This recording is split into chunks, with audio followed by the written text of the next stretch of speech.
Okay, so isang mabilis na video lang para dito sa bagong phone ng Itel na Itel S24. Alam naman natin na mabenta yung mga S-series phones nila dahil nga sa mababang presyo, lalo na pag naka-promo, at ganun pa rin dito. 90Hz display, Helio G91 chip, 5,000 mAh battery, 8 gigs of RAM na meron pang additional 8 gigs of virtual memory, total of 16 gigs, 256 gigs of internal storage, tapos 108 megapixel camera na pwede lang nating makuha for around 5,000 pesos. Pero bago natin pag-usapan lahat, subscribe muna para maka 500k na tayo at follow nyo na rin kami sa Facebook and TikTok para sa mga short reviews pa namin.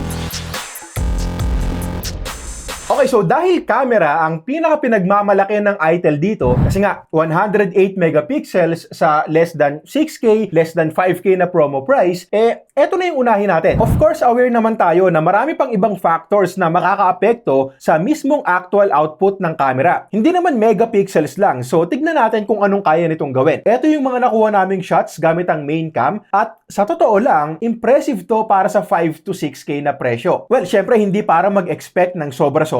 Syempre hindi siya mid-range or flagship level. May mga makikita tayong noise pag nag-zoom in tayo, minsan sobrang boosted ng kulay, minsan nahihirapan sa autofocus, so kailangan pa nating mag-retake ng mga shots, but again, considering the price, ang ganda na nito. 2 to 3 years ago, pag sinabi mong 5K or 6K na phone, halos potato quality na talaga yung camera. But this one, usable yung mga kuha at hindi ka mahihiyang ipang-post sa social media. Actually, kahit nga sa ilang mga shots namin na may tricky na lighting, like dito against the light tayo, properly exposed pa rin yung mga nakuha naming photos at may details pa rin sa parehong highlights and shadows. Enough sharpness kung sa phone lang naman to titignan. Again, kung pang social media lang naman. Tapos in terms of colors, tulad nga ng sinabi ko kanina, may mga pagkakataon na sumusobra sa tingkad, but most of the time, okay naman yung kuha. Kumuha din kami ng mga nighttime photos, and sure, may pagka-soft kapag tinignan natin to sa malalaking monitors o di kaya pag zoom in natin yung photos,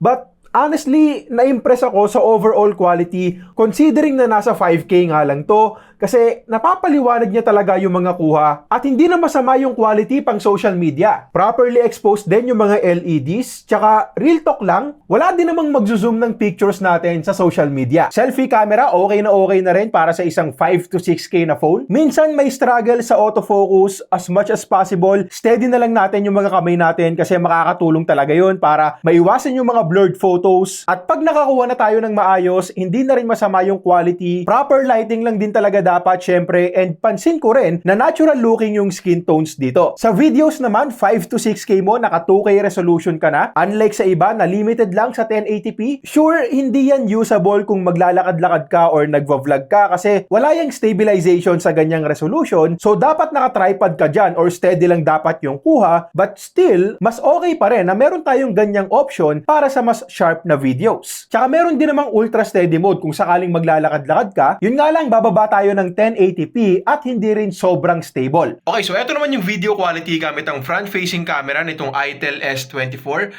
Hanggang 2K 30fps din tayo dito kahit na 5 to 6K lang yung presyo. Pero kung makikita nyo dito, maalog din yung kuha kasi wala tayong stabilization sa ganitong resolution. So try nating mag-switch sa 1080p para makita natin. Okay, so eto naman yung kuha kapag naka-turn on yung ultra steady mode. 1080p lang to. At kung mapapansin nyo, mas makipot din yung framing natin. Sagad na yung braso ko niyan. Tapos halos hindi pa makuha yung buong mukha ko.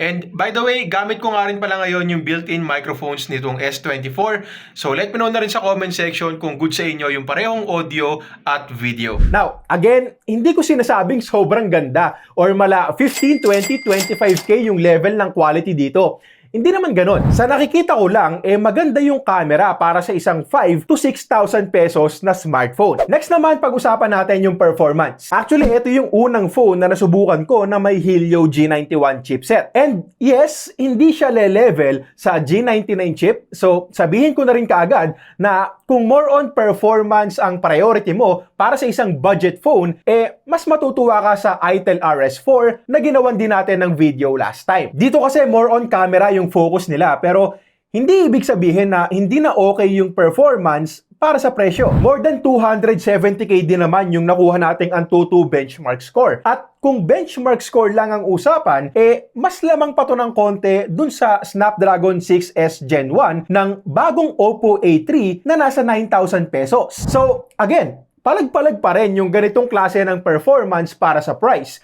At ang magdadala pa rin kasi dito ay yung RAM at yung storage. Isipin mo, pwede mo itong makuha for less than 5k sa launch date. Tapos, naka 256 gigs of storage ka na. Tapos, 8 gigs na rin yung physical memory na may additional 8 gigs of virtual din sakaling kailangan o makakatulong sa'yo. So, in terms of actual performance, again, palag-palag pa rin naman para maran natin ng maayos yung mga social media applications natin, tipong pang Facebook, pang check ng emails, pang nood sa YouTube and Netflix, mga banking apps, text and calls, research, para sa mga applications na hindi naman kailangan ng malakas na processor para mapagana natin ng maayos. And also playable din naman yung mga less demanding games like Mobile Legends, CODM, and Pokemon Unite. Available yung Ultra Graphics sa Mobile Legends. Nag-rank game ako dito, sinubukan ko, and very playable naman. Frame drops, yes, meron, syempre. Makikita nyo rin yan dito sa graph. But overall, makakakuha pa rin tayo dito ng 58 FPS on average. So, ibig sabihin, malalaro pa rin natin ng maayos. Pokemon Unite, sinet ko lang sa recommended high settings, tapos high yung frame rates, at ganun din. 60 FPS on average, so no problems din tayo dyan. Tapos dito naman sa Call of Duty Mobile, very limited lang yung settings natin. Limited lang sa 40 FPS yung BR mode. Sa multiplayer mode, 54 FPS lang yung nakuha natin on average, which is not bad na rin naman for casual gaming. Nagulat din ako na hindi delay yung gyroscope aiming dito. However, pagdating sa BR mode, tapos may mga effects na like smoke, makikita talaga natin na nahihirapan yung chipset at nakaka-experience tayo ng frame drops. Panalo pa rin kami, so masasabi ko naman na playable, ma-frame drops lang talaga. So, okay for casual gaming, pero hindi talaga for competitive gaming. Tsaka hindi ko rin isasuggest yung magdamagang gaming dahil umiinit din. Okay, so pakita ko naman sa inyo yung design. Kasi para sa isang budget phone, ang ganda ng design nito. Dalawang kulay yung available. Bukod dito sa white, meron ding black. At nagustuhan ko tong white kasi simple, plain lang. Bumagay din yung silver na frames. Overall, hindi siya mukhang mumurahing phone. Tapos meron pa pala silang color changing effect dito na hindi ko talaga inaasahan. Well, of course, design lang naman to, at para sa akin, hindi siya kasing importante ng performance, ng camera, battery, and display, but still, color changing back cover sa less than 6K na phone, impressive at nakakatuwa talagang makita. Sa display naman, meron tayong 6.6-inch IPS LCD panel with 720p or HD+ resolution and 90Hz refresh rate. At sa totoo lang, personally, mas okay sa akin ang 1080p 60Hz panel, pero syempre acceptable pa rin naman ang 720p sa 5 to 6K na price. Lalo na 90Hz na rin kasi yung screen refresh rate, so meron tayong konting extra smoothness kapag nag-i-scroll tayo. Actually, hanggang ngayon, nakakatuwa pa rin sa akin na may high refresh rate feature na sa ganitong presyuhan.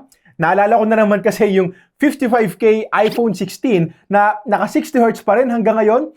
Though, syempre at the end of the day, budget phone pa rin to, so manage your expectations pa rin. Yung colors, okay sa akin, matingkad yung kulay. Yun nga lang, may napansin akong over-sharpening na nangyayari kapag nanonood ako ng video sa parehong YouTube and Netflix. Pero ang good news naman dito ay naka-Widevine L1 na rin, so makakapag-HD streaming tayo sa mga streaming services like Netflix. Saka naka-dual speakers na nga rin pala.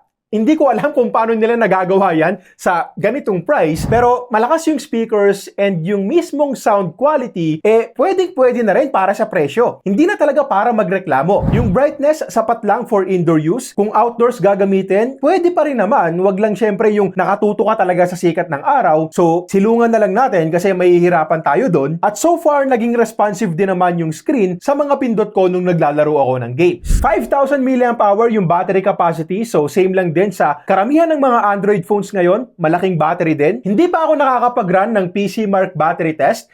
Hindi rin ako nag-e-expect ng super kunat na battery since 12 nanometer chip yung gamit.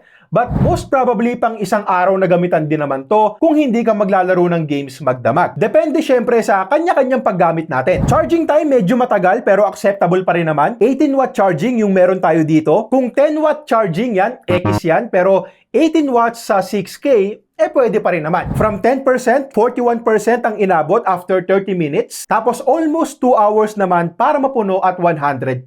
Other features pa, may 5 GHz band Wi-Fi tayo dito, yung fingerprint scanner built-in sa power lock button, okay din. So far, no issues naman pag nag-unlock ako at mabilis din. Haptic feedback, syempre hindi kagandahan. Wala namang magandang haptic sa ganitong price kahit sa ibang mga brands. Tapos, sinubukan ko rin pang video call sa Messenger at okay naman yung parehong audio and video. So overall, goods na budget phone to. Pasok na pasok sa banga, pero syempre, keep in mind na budget phone pa rin tong bibilin mo kung sakali. So, dapat pa rin nating iset ng tama yung expectations natin. At sinabi ko na rin naman yung mga cons kanina. Yes, kung sa SRP na 9,000 pesos daw, maraming iba dyan na mas malakas, maraming mas maganda pa, kahit from ITEL mismo. But since ibababa nila to sa Shopee for just 4,589 pesos sa October 7, tapos meron pang limited freebies na smartwatch or wireless earbuds, para sa akin, sobrang panalong deal niyan para dito. Sa 5 to 6K mo, makakakuha ka ng dual speakers, 90Hz refresh rate, color changing design, yung performance, hindi kalakasan, pero palag-palag pa rin naman para sa price. Camera performance, panalo na para sa isang 5 to 6K na smartphone. Tsaka yung malaking RAM and storage. Siguro naman mag-a-agree lahat na sulit yung 8 gigs of RAM with 8 gigs pa na virtual memory and 256 gigs na storage sa under 5K na price. Okay, so yun lang muna para sa ngayon. Kung nagustuhan mo tong video, subscribe.